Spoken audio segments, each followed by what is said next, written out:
நம்ம சேனலில் வீடியோ போட்டோடனே உங்களுக்கு மெசேஜ் வரணும் அப்படின்னு நீங்கள் நினச்சிங்கன்னா ரைட் சைடில் இருக்கிற ரெட் கலர் சப்ஸ்கிரைப் பட்டனை ப்ரெஸ் பண்ணிக்கோங்க. அப்படியே பக்கத்தில் ஒரு பெல் சிம்பிள் வரும், அதையும் கிளிக் பண்ணிட்டீங்கன்னா உங்களுக்கு மெசேஜ் தவறாமல் வரும். சரி, வாங்க வீடியோக்குள்ளே போகலாம். வணக்கம் நண்பர்களே. காலங்காத்தாலே ஒரு 9 மணி இருக்கும். ஒருத்தரோட வீட்டு கேட்டு முன்னாடி ஒரு பணக்கார வீட்டு நாய் ஒண்ணு வந்து நின்னு கத்திக்கிட்டு இருக்குது. உடனே இவரும் வெளியில வந்து பாக்குறாரு. நம்ம வீட்டுல நாயை நம்ம வளர்க்கறது இல்ல, ஆனா இந்த நம்ம வீட்டுக்கு முன்னாடி கேட்ல ஒரு நாய் நிக்கிற மாதிரியே இருக்குது. பாக்குறதுக்கு புஸ் புஸ்ன்னு அழகா பெரிய இடத்து நாய் மாதிரியே தெரியுது. என்ன இது சந்தேகமா இருக்கு அப்படின்னு சொல்லிட்டு வெளியே வந்து பாக்குறாரு. அந்த நாய் வந்து பாத்தீங்கன்னா இவரை பார்த்த உடனே இன்னும் சத்தமா கத்த ஆரம்பிக்குது. உடனே இவர் என்ன பண்றாரு அப்படின்னா, பாக்கிறதுக்கு நல்லா அழகா இருக்குது, நல்ல புஸ் புஸ்னு கொழு கொழுன்னு இருக்குது, ஆனா பெரிய இடத்து நாய் மாதிரியே தெரியுது. பெல்ட் கில்ட்லாம் போட்டு இருக்குது, நல்லா சுத்தமாவும் இருக்குது. இந்த நாய் ஏன் நம்ம வீட்டு வாசல்ல முன்னாடி வந்து கேட்டுக்கு முன்னாடி நின்னுட்டு கத்துதுன்னு யோசிக்கிறாரு. சரி அப்படின்னு சொல்லிட்டு இவரு கையசைக்கிறாரு. உடனே இவர் கையசைச்சதை பார்த்த உடனே அந்த நாய் ஓடி வருது. செம்ம வேகத்துல ஓடி வந்து இவர்கிட்ட நிக்குது. அப்போ இவரு அந்த நாயோட முதுகுல தடவி விடுறாரு. பதிலுக்கு அந்த நாய் இவரோட காலை நக்குது. உடனே வந்து பாத்தீங்கன்னா இவங்க 2 பேரும் க்ளோஸ் ஆன மாதிரி வந்து ஒரு ஃபீல், ரொம்ப நாள் கழிச்சு பாக்குற மாதிரி. உடனே அதுக்கப்புறம் வந்து பாத்தீங்கன்னா இந்த நாய் கொஞ்ச நேரம் அப்படி கொஞ்சம் குழாய் விட்டு திடீர்னு வந்து பாத்தீங்கன்னா அவரோட வீட்டு மாடிப்படிக்கு கீழே போய் படுத்து தூங்க ஆரம்பிச்சிடுது. ரொம்ப நாளா தூங்காத கிடக்குறவங்க எப்படி அடிச்சு போட்டா தூங்குவாங்களோ அதே மாதிரி படுத்த உடனே தூங்க ஆரம்பிச்சிடுது. இவரு சந்தேகப்படுறாரு, என்னடா அது இந்த நாய் திடீர்னு ஓடி இருந்தது, நம்மளை பார்த்த உடனே கதியசிச்ச உடனே ஓடி வந்து நம்ம கிட்ட ரொம்ப பாசமா இருக்கிற மாதிரி பண்ணுச்சு, ஆனா இப்போ ஓடி போய் தூங்குது அப்படின்னு சொல்லிட்டு. சரி இருந்தாலும் பரவாயில்ல, தூக்க கலப்போட இருக்கும், தூங்கட்டும் அப்படின்னு சொல்லிட்டு தன்னுடைய வேலையாளை கூப்பிட்டு, ஏப்பா இந்த நாயை வந்து பத்திரமா பாத்துக்கோ, பெரிய இடத்த நாய் மாதிரி தெரியுது, ஒருவேளை நல்ல நாயா இருந்ததுன்னா நாம கூட வளர்த்துக்கலாம், இங்கே இருக்கட்டும், பசிச்சதுன்னா அது சாப்பாடு போடாதுக்கு அப்படின்னு சொல்லிட்டு டிஸ்டர்ப் பண்ணாதான் அந்த நாய் தூங்கட்டும் அப்படின்னு சொல்லிட்டு இவரு வேலைக்கு கிளம்பி போயிடுறாரு. இதுக்கப்புறம் என்ன ஆச்சு அப்படின்னா, மதியமா வந்து அந்த நாய் அங்கிருந்து ஓடி போயிடுது. இப்போ சாயந்தரம் வந்து டியூட்டி முடிச்சதுக்கு அப்புறம் அந்த வீட்டோட முதலாளி வீட்டுக்கு வராரு. அப்போ நம்ம வேலைக்காரர் இருக்கான் இல்லையா, அவனை கூப்பிடுறாரு.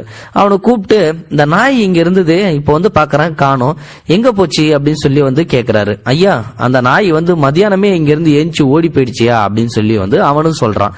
என்னது மதியானமே ஓடி போயிடுச்சா, என்ன இருக்கும், சரி விடு, வந்தது அது பட்டுக்கும் படுத்தது ஓடி போச்சு அப்படின்னு சொல்லிட்டு இவரும் அதை கண்டுக்கவே இல்லை. ஆனா அடுத்த நாளே ஒரு ஆச்சரியம், அதே நாய் அதே கேட்டுக்கு முன்னாடி வந்து மறுபடியும் அதே மாதிரியே கத்த ஆரம்பிக்குது. காலையிலேயே இவருக்கு மறுபடியும் வந்து சந்தேகம் வந்துருச்சு, என்னடா அது இந்த நாய் நேத்திக்கு வந்தது நம்ம கிட்ட கூடி வந்து கொஞ்சிச்சு, நம்ம கையை காட்டின உடனே ஓடி போய் மாடி படிக்கிட்டு படுத்துச்சு, மதியானம் வந்து ஏஞ்சி ஓடிச்சுன்னு சொல்லி வேலைக்காரன் வரையா சொன்னா, மறுபடியும் அதே மாதிரி அடுத்த நாள் காலையில வந்திருக்கே அப்படின்னு சொல்லிட்டு இவர் மறுபடியும் கையை காட்டுறாரு. மறுபடியும் அந்த நாய் ஓடி வருது, மறுபடியும் அதே மாதிரியே தடவி கொடுக்குறாரு, மறுபடியும் அவருடைய காலை நக்குது. அதுக்கப்புறம் கொஞ்ச நேரம் கழிச்சு மாடிப்படிக்கு கீழே போய் படுத்து தூங்க ஆரம்பிக்குது. இப்போ வந்து பாத்தீங்கன்னா இவரு இந்த வேலைக்காரன்கிட்ட வந்து சொல்றாரு, சரி இந்த நாய் மறுபடியும் வந்து படுத்திருக்குது, மதியானம் போகுதா போலியான்னு சொல்லிட்டு வந்து நீ பாரு அப்படின்னு சொல்லிடுறாரு. இவரும் ஆபீஸுக்கு போயிடுறாரு. திருப்பி சாயந்தரம் வந்து பார்க்கும்போது அந்த நாய் மறுபடியும் மதியானம் ஓடிச்சே அப்படின்னு சொல்லிட்டு வேலைக்காரன் சொல்றான். இதுக்கப்புறம் வந்து பாத்தீங்கன்னா இந்த வேலைக்காரங்கிட்ட, சரி என்னதான் பண்ணுது இந்த நாய், வரட்டும் தூங்கட்டும் அப்படின்னு சொல்லிட்டு விட்டுறாரு. இதே மாதிரி வந்து பாத்தீங்கன்னா இது கொஞ்ச நாளா நடந்துகிட்டே இருக்குது. ஆனா இவருக்கு ஒரு சந்தேகம், மதியானம் ஏஞ்சி ஓடி போடுது, திருப்பி காலையில் தான் வருது, இந்த நாய் எங்க இருந்து வருது எவ்வளவு வருதுன்னு சொல்லிட்டு நம்ம கண்டுபிடிக்கணும்.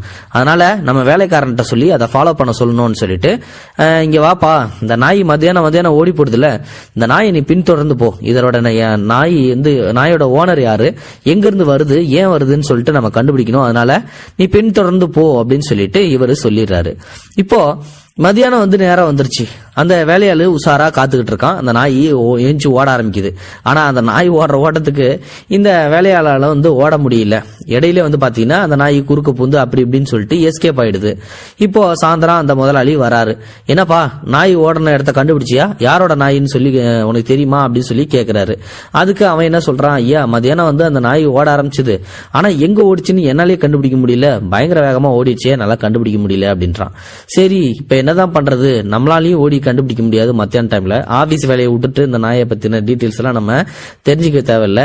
ஆனா இது எப்படிதான் கண்டுபிடிக்கிறது, இது யாரு வீட்டுக்கு போகுது, நம்ம ஒரு துண்டு சீட்ல இது யாரோட நாயின்னு சொல்லிட்டு எங்களுக்கு தெரியல, எங்க வீட்டுல வந்து தூங்குது, அதனால இந்த நாயை பத்தின டீடைல்ஸ் நீங்க தானா, என்ன ஏதுன்னு சொல்லிட்டு தெளிவா எனக்கு தகவல் சொல்லுங்க அப்படின்னு சொல்லிட்டு ஒரு துண்டு சீட்டுல எழுதி அந்த நாயோட கழுத்துல கட்டி அமுச்சு விடுறாரு. அப்ப வந்து பாத்தீங்கன்னா மத்தியானம் வழக்கம் போல அந்த நாய் தூங்கி எழுந்துச்சு ஓட ஆரம்பிச்சிருது. அந்த வீட்டுக்கு போன உடனே இவர் வந்து அடுத்த நாள் காலையில இந்த பரபரப்பா வெயிட் வெயிட் பண்ணிட்டு இருக்காரு அந்த நாய் வரும்னு சொல்லிட்டு. அதே மாதிரி அந்த நாய் வருது. ஆனா இவர் எழுதி விட்ட சீட்டுலயே வந்து டிஃபரெண்டான வேற ஒரு சீட்டை வந்து அந்த நாயோட கழுத்துல கட்டி இருக்குது. இப்போ அந்த நாயை கூப்பிடுறாரு, அதுவும் ஓடி வருது. அந்த சீட்டை பிரிச்சு பாக்குறாரு. பிரிச்சு பார்த்த உடனே வந்து பாத்தீங்கன்னா இந்த முதலாளி விழுந்து விழுந்து சிரிக்க ஆரம்பிச்சிடறாரு.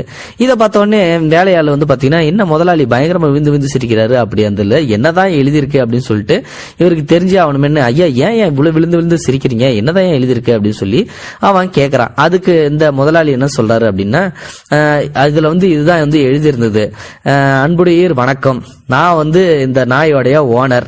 என்னோட நாய் என் பொண்டாட்டி தொல்லை தாங்க முடியாம தூக்கம் இல்லாம கொஞ்ச நாளா தவிச்சுக்கிட்டு இருந்தது.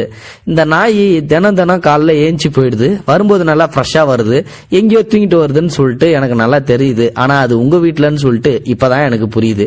என் பொண்டாட்டி தொல்லை தாங்க முடியாம தான் அந்த நாய் உங்க வீட்டுல வந்து தூங்குது போல. தயவு செஞ்சு உங்கள்கிட்ட ஒரு விண்ணப்பம் கேட்கறேன், நாளையில இருந்து நானும் உங்க கூட சேர்ந்து அந்த நாய் கூடயே வரேன், உங்க வீட்லயே வந்து நானும் கொஞ்ச நேரம் தூங்கிக்கிறேன் அப்படின்னு சொல்லிட்டு அந்த லெட்டர்ல வந்து எழுதி இருக்குது. இதை காட்டுதான் வந்து பாத்தீங்கன்னா அவன் விழுந்து விழுந்து சிரிக்க ஆரம்பிச்சிடறான். சோ இதுல இருந்து ஒரு விஷயம் மட்டும் நல்லா தெரியுது, இது ஒரு குட்டி ஃபன் ஸ்டோரி தான். ஆனாலும் வந்து பாத்தீங்கன்னா உங்களுக்கு பிடிச்சிருந்ததுன்னா லைக் பண்ணுங்க, ஷேர் பண்ணுங்க. தேங்க்யூ ஃபார் வாட்சிங். இது போன்ற செய்திகளை உடனுக்குடன் நீங்கள் தெரிந்து கொள்ள மறக்காமல் எங்களுடைய சேனலை சப்ஸ்கிரைப் செய்யவும், கூடவே பக்கத்தில் வரும் பெல் ஐக்கானையும் கிளிக் செய்யவும்.